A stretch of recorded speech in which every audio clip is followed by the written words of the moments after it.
décidé de venir écouter l'histoire de ce personnage un peu énigmatique qui est Madame Blavatsky. Alors je vous souhaite la bienvenue dans cette salle de conférence et ça me fait plaisir de pouvoir parler de ce personnage historique, beaucoup plus historique qu'on ne le pense. Et je serais tentée de commencer par Il était une fois, Madame Blavatsky.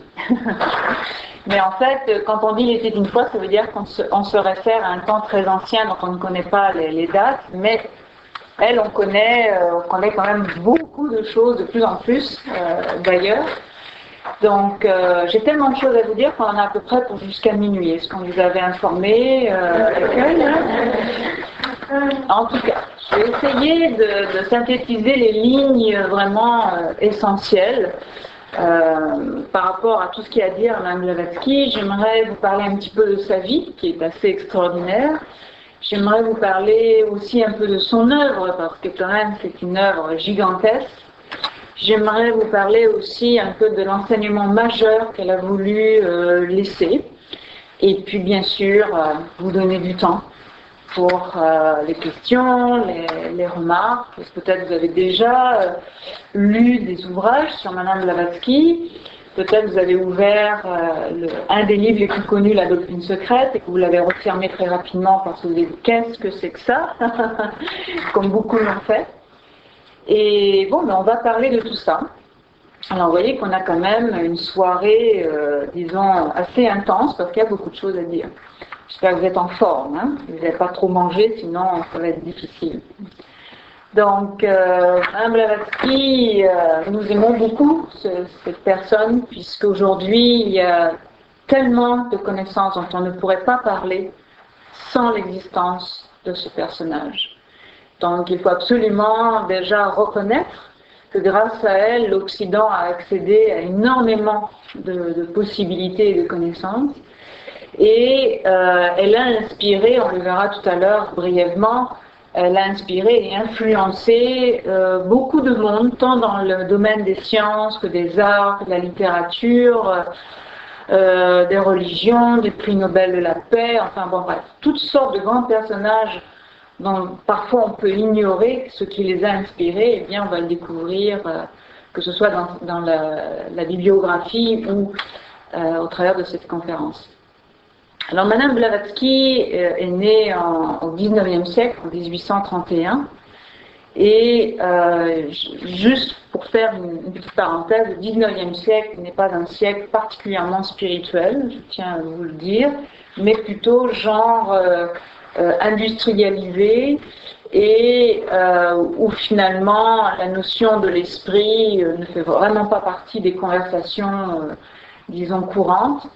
Et ce personnage qui arrive en 1831, c'est un personnage particulier parce que même sa naissance est un peu spéciale. C'est une femme qui est née en Russie. On dit qu'elle est de famille de la noblesse de Russie.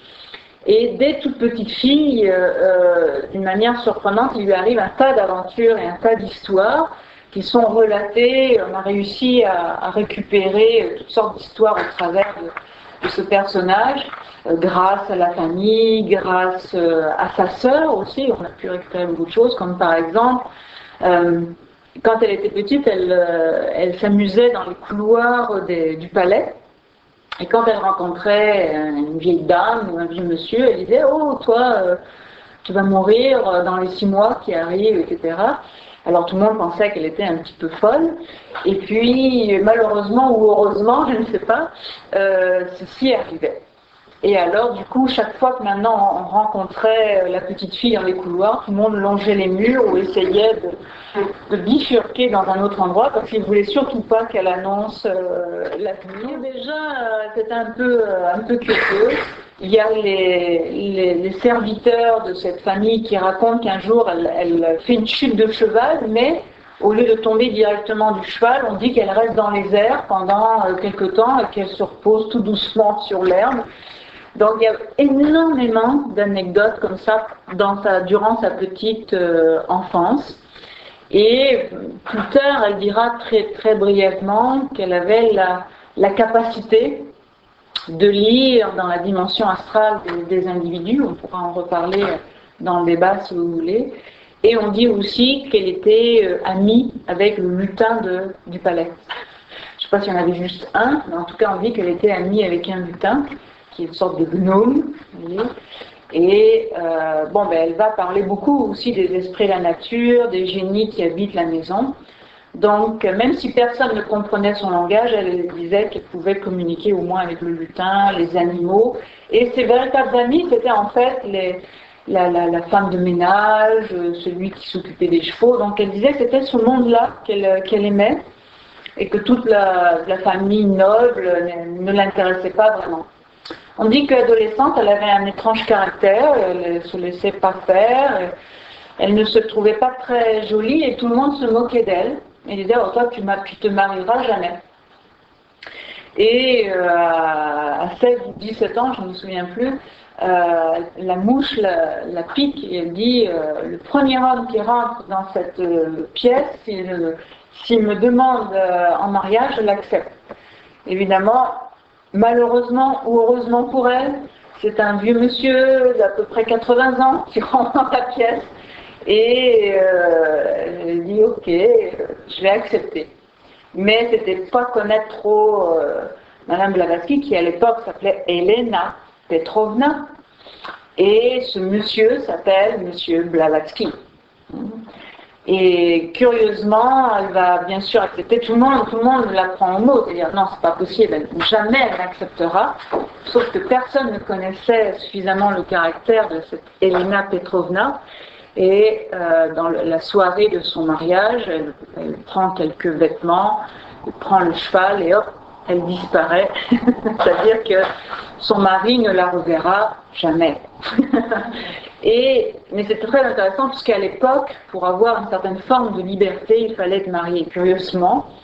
Et aussi curieusement, et on dirait pour utiliser un mot de Madame Blavatsky, probablement ce mariage était karmique pour elle, parce que cet homme qui n'avait jamais pu consommer son mariage va l'aider tout au long de son existence, même si pour lui ce sera court parce qu'il est déjà assez âgé, mais il va au départ lui aider à financer ses voyages, curieusement parlant. Donc il n'y a pas de haine, il n'y a pas de rancœur, mais certainement que c'était la possibilité pour Elena Petrovna de pouvoir parcourir le monde, puisque c'était son rêve. Et il faut savoir qu'au XIXe siècle, alors qu'il n'y avait pas d'avion, elle va faire 7 fois le tour du monde. Donc c'est quand même assez exceptionnel. Et pour une femme, n'oublions pas non plus, une femme qui n'a pas un physique extraordinaire, n'a pas non plus une santé extraordinaire, et va réussir, va aller jusqu'au bout de ses rêves.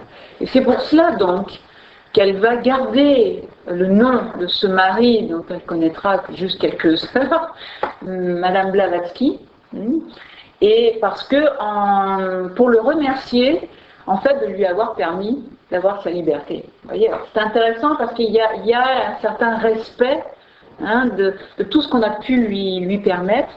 Mais surtout, plus tard, ce qu'il faut savoir, c'est qu'elle ne se fera pas appeler Madame Blavatsky, mais plutôt, elle préférera qu'on l'appelle selon ses initiales, c'est-à-dire HPB, comme l'appelaient tous ses disciples, ou ceux qui la connaissaient assez bien, qui signifie Elena Petrovna Blavatsky.